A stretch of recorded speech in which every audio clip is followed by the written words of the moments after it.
যার কপাল খারাপ তার জন্য সবকিছুই খারাপ। আসলে সুখ জিনিসটা এমন একটা শব্দ হয়ে দাঁড়িয়েছে যে এটা যে কখন কার কপালে দুঃখ হয়ে ধরা দেয় সেটা আসলে কেউই জানে না। মা বাবার পছন্দে বিয়ে করেছিলাম, সুখী হতে পারিনি। ভেবেছিলাম যে বাকি যে বোনটা আছে তাকে ওর পছন্দেই বিয়ে দিব। যখন ওর পছন্দে ওকে বিয়ে দিলাম তখন দেখলাম ও সুখী না। এখন প্রায় সময় দুই বোন মিলে কান্নাকাটি করি আর বলি যে আসলে কার ভাগ্যে যে কি আছে সেটা বলা যায় না।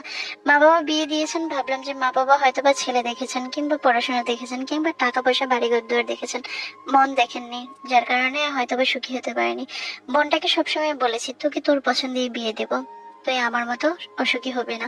কিন্তু বোনটা যখন নিজের পছন্দে বিয়ে করলো এখন দেখলাম আমার চেয়েও বেশি কষ্ট বোন পাচ্ছে। আমিও কষ্ট পাচ্ছি। বিয়ের 10 বছর খুব সংগ্রাম করে কাটিয়ে দিলাম। সংগ্রাম করে বলতে এমনও হয়েছে যে দিনে 10 বার জামাই আমাকে বিদায় করে দেওয়ার চেষ্টা করেছে, কিন্তু ওই 10 বারই আমি নত হয়ে জামাইয়ের হাতে পায়ে ধরে ওর সাথে সংসারটা চালিয়ে নিয়েছি। 10 বছর আমার জীবন থেকে চলে গেছে, কতটা অনাদর অবহেলা আর কতটা কষ্ট লাঞ্ছনার মধ্যে দিয়ে এই 10টা বছর কাটিয়েছি সেটা শুধু আমার পরিবার আর আমি জানি। আমার পরিবার অনেক সময় খেপে গিয়েও বলেছে চলে আয়, তোকে ভালো জায়গায় দেখে শুনে আবার বিয়ে দিব, কিন্তু আমি চলে যাইনি, কারণ চলে গেলেই যে আমার পরিবার আমাকে আবার ভালো বিয়ে দিবে বিষয়টা এরকম না। যখন আমার বিয়ে হয়নি, একটা বিয়েই হয়নি, তখনই দেখে শুনে বিয়ে দিতে পারেন নাই, আর এখন যখন আমার শরীরে কলঙ্কের দাগ লেপে দিয়েছে এখন আমাকে কোথায় আপনারা ভালো বিয়ে দিবেন?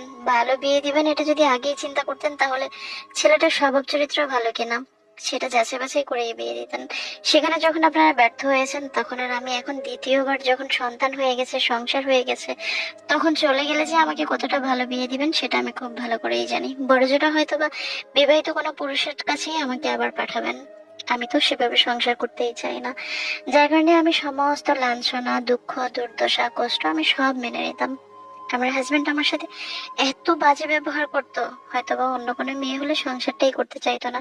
আমি ধৈর্য ধরেছিলাম, কারণ বারবার বিয়েটাকে আমি কখনো প্রাধান্য দিতাম না। এটা আমি কখনো চিন্তাও করতাম না যে আমি এখান থেকে গিয়ে আরেকটা ভালো বিয়ে করব। আমার কপালে যদি ভালো বিয়েই থাকতো তাহলে প্রথমবারই আমার ভালো বিয়ে হতো। বারবার বিয়ে করলে যে ভালো বিয়ে হবে বিষয়টা এরকম না।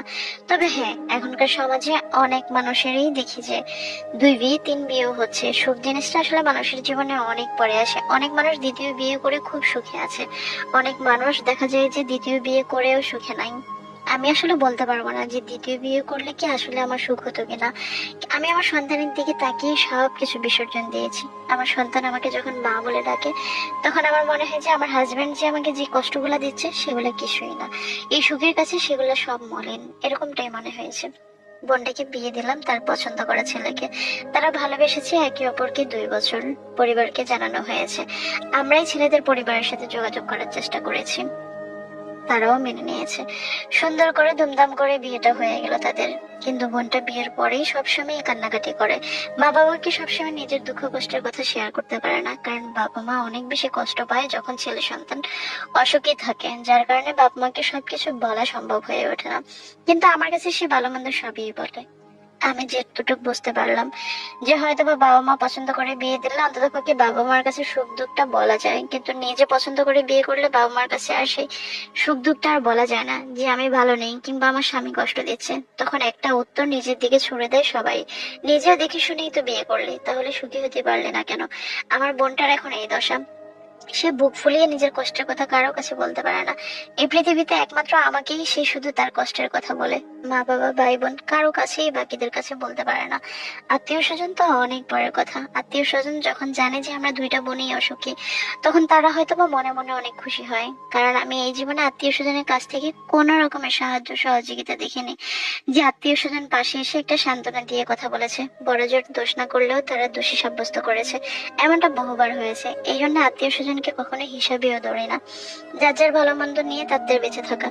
তবে বোনটাকে সান্ত্বনা দেওয়ার বাসা আমার নেই, কারণ ওর জন্য আমি নিজেই কিছু করতে পারি না। আমি 10টা বছর সংগ্রাম করে টিকে আছি। আমার হাজবেন্ড আজকে ভালো তো কালকে খারাপ, কতবার যে আমাকে তাড়িয়ে দেওয়ার চেষ্টা করেছে। আমি যদি ধৈর্য ধরে না থাকতাম তাহলে এই সংসারটা আমার কখনোই করা হতো না। কত মার খেয়েছে, কত গায়ে হাত তুলেছে কারণে অকারণে, বাচ্চার সামনেও অনেক মেরেছে। বাচ্চা তখন টেলটেল করে তাকিয়ে থাকতো আর বলতো যে মা বাবা সবসময় তোমাকে মারে। মা তুমি কিছুই বলো না। মা তুমি কি এভাবেই সহ্য করে থাকবা? আমার সন্তান যখন 6 বছরের হয়ে গেছে তখন একদিন তো অকপটে আমাকে বলেই ফেলছে, মা চলো আমরা নানার বাড়িতে যাই। আমি বুঝতে পেরেছি আমার সন্তান আমাকে মেরেছে দেখেই হয়তো বা অনুতপ্ত হয়েছে, কষ্ট পেয়েছে। অবুঝ মনে তো অনেক দুঃখই হয়, সে হয়তো বা বুঝতে পারেনি। আমার বোনটা যখন আমাকে কষ্টের কথাগুলো বলে তখন আমিও তার সাথে কাঁদি, যে বোন আমরা হয়তো বা দুঃখ খুঁজেই দুনিয়াতে এসেছি। আমাদের মতো পোড়া কপালে এই পৃথিবীতে আরো মেয়ে আছে, আরো মানুষ আছে, কিছু করার নেই। যদি সংসারটা করতেই চাস সহ্য করে করে যা আমার মতো, তাহলে হয়তো বা টিকে যাবে, সমাজের চোখে ভালো থাকবে, আত্মীয় স্বজনের চোখে ভালো থাকবে। সবাই বলবে যে সংসারটা টিকে গেছে, কিংবা তুই সংসার করতে পেরেছিস। আর যদি সংসারটা নষ্ট করতে চাস তাহলে অনেক রকমের সমস্যার সম্মুখীন হতে হবে, অনেক রকমের খারাপ কথার সম্মুখীন হতে হবে। যদি সেটা সম্ভব হয় তাহলে সম্পর্কটা ভেঙে ফেল। আমার বোনও কাঁদে, আমিও কাঁদি। আমার বোন আসলে সে সিদ্ধান্তই নিতে পারে না, যে মানুষটাকে ভালোবেসে এত কষ্ট করে পেয়েছে, 2 বছর না ঘুরতেই সেই মানুষটার সাথে তার এত খারাপ সম্পর্ক। তারা একজন আরেকজনের ছায়াটাও এখন আর সহ্য করতে পারে না। তাদেরও একবার বাচ্চা পেটে এসেছিল, নষ্ট হয়ে গিয়েছিল সেই বাচ্চাটা। মনে হয় যে সেই সময় থেকে আরো ওদের মধ্যে ঝামেলা হচ্ছে। আমার বোনের জামাইটা অন্য একটা নারীতে আসক্ত হয়ে গিয়েছে, এখন আর নিজের বউকে ভালো লাগে না।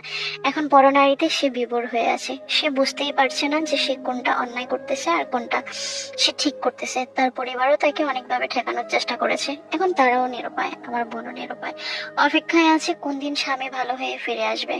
আর ভালোবাসার কথা চিন্তা করে হয়তো বা সেও রয়ে গেছে সেই সংসারে। যদি ভালোবাসার কথা চিন্তাই না করতো তাহলে সেও হয়তো বা আমার মতো সংসার ভেঙে দেওয়ার কথা চিন্তা করতো। আমিও ভালোবাসার টানে সন্তানের টানে টিকে গেলাম সংসারে, আর আমার বোনও ভালোবাসার কারণেই টিকে গেল সংসারে। এমন হাজারো দুঃখ আছে মেয়েদের, যারা হয়তো বা বলতে পারে না, সমাজের কারণে, আত্মীয়তার কারণে, লোকলজ্জার ভয়ে।